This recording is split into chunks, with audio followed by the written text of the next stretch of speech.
Zero angle, correct. Yes. Next है आपका this is 70. 70, third one is 120. Next 200. And this is 270. 270, okay. Yes. जो first आपका 0 degree है उसमें आप देख सकते हैं वेट्स कितने काउंट कीजिए आप, 5. टोटल 5 है। जो आपका 1 वेट है ये कितने का है आपका, 50 ग्राम. 50 ग्राम का है, ठीक है।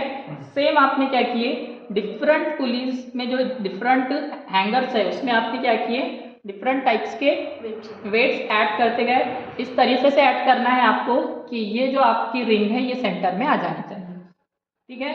This is your experimental process. अब आपको क्या करना है, जो लास्ट आपका वेट है इसकी जो वैल्यू आएंगी इसको आप बोलेंगे P1, P2, P3, P4 and P5। अब आपको इसको शीट पे ड्रॉ करना है, ठीक है। तो आइए हम लोग देख लेते हैं इसको शीट पे किस तरीके से ड्रॉ करते हैं। देखिए स्टूडेंट्स, यहाँ पे आपको नजर आ रहा है law of polygon of forces. यहाँ पे हमने इसका डायग्राम ड्रॉ किया है। This is X axis, this is Y axis, okay. जो फर्स्ट आपका फोर्स था इसकी वैल्यू थी आपकी 250 ग्राम, ठीक है। 250 ग्राम को आपने न्यूटन में कन्वर्ट कर लिया, ये आ गया आपका 2.45 न्यूटन। सिमिलरली आप सेकंड को क्या करेंगे, 200 ग्राम, इसको आप सबको जितने आपके वेट्स है इसको आप स्टार्ट में क्या करेंगे इन टर्म्स ऑफ न्यूटन लिख लेंगे, ठीक है। इसका जो रिस्पेक्टिव एंगल गिवन है आपको स्टार्ट में जो आपने एंगल लिए यहाँ पे उसको आप नोट डाउन कर लेंगे, ठीक है। अब यहाँ पे आप क्या करेंगे विथ रेस्पेक्ट, स्टूडेंट्स को यहाँ पे प्रॉब्लम क्या होता है कि हम लोग थ्योरी में देखते हैं कि with respect to X axis हमको शो किया हुआ था, लेकिन यहाँ पे यूनिवर्सल फोर्स बोर्ड है, फोर्स टेबल है आपका, इसलिए यहाँ पे आप with respect to X axis calculate नहीं कर सकते। तो हमने यहाँ पे फॉर ईज ऑफ कैलकुलेशन आप स्टार्ट में क्या करेंगे, इसको with respect to X axis निकाल देंगे। तो यहाँ पे आप देख सकते हैं जो फर्स्ट एंगल है ये ऑलरेडी 70 पे है, तो यहाँ पे हमने विथ रेस्पेक्ट टू 70 लिए और इसका हमने रिजॉल्व कर लिया। जो नेक्स्ट वेट है आपका ये कितना है आपका P3, इसकी वैल्यू है यहाँ पे हमने 200 ग्राम का फोर्स लगाए थे, 1.96 इसका क्या हो जाएगा इन टर्म्स ऑफ न्यूटन हो जाएगा। इसको आप रिजॉल्व कर लेंगे। ये एंगल 60 डिग्री कैसे आया आपका, टोटल 180 में से आप क्या करेंगे 120 माइनस कर लेंगे, तो ये आपका आ जाएगा 60 degree. Similarly for 200 gram 200 degree और 200 ग्राम के लिए कितना लेंगे आप एंगल 20 डिग्री। ये 20 किस तरीके से आया, आपका टोटल एंगल गिवन था आपको 200 में से हमने क्या किया 180 माइनस किया, तो ये आ गया आपका 20 डिग्री। ये ऐसे क्यों किया हमने, क्योंकि विथ रिस्पेक्ट टू हमें एंगल चाहिए एक्स एक्सिस, ठीक है। और जो लास्ट आपका रहेगा ये ऑलरेडी आपका क्या है P5, already in vertical direction है, तो आप इसकी वैल्यू है 2.94, ठीक है।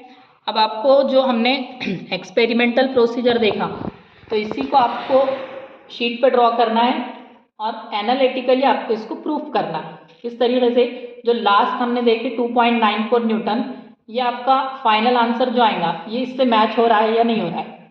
तो कैलकुलेशन पार्ट देख लेते हैं। यहाँ पे we know for the resultant we know if the resultant is 0, summation of fx and fy should be 0. So here we will calculate the analytical value of P5 and will compare it with experimental value of P5. Here this is summation of f of y. यहाँ पे हम क्या करेंगे, equilibrium की condition apply करेंगे जो कि आपकी summation of f of y। तो यहाँ पे आप जो कंपोनेंट आपने रिजॉल्व किए थे इसको आप देख सकते हैं 1.96 sin 70, 1.96 sin 60 minus 1.9, यहाँ पे ये वर्टिकली डाउनवर्ड है इसलिए इसकी माइनस साइन आएगी, माइनस 1.96 साइन 20 और जो लास्ट आपका वेट है माइनस P5। तो after calculating this we get P5 is equal to 2.86 newton. This is analytical value, our experimental value is 2.94। तो मीन्स यहाँ पे कुछ एरर आएगा, तो ये एरर कितना आया इसको कैलकुलेट कर लेंगे आप, that is percentage error is equal to 2.94 minus 2.86 divided by 2.94, the answer will come that is 2.72%, which is less than 5%. So our experiment और जो लॉ है आपका ये करेक्टली क्या हो जाएगा, Verified. वेरीफाई हो जाएगा, that is law is successfully verified. I hope आप लोग को वीडियो समझ में आया होगा। अगर आपको इस वीडियो से रिलेटेड कोई डाउट है तो आप कमेंट कर सकते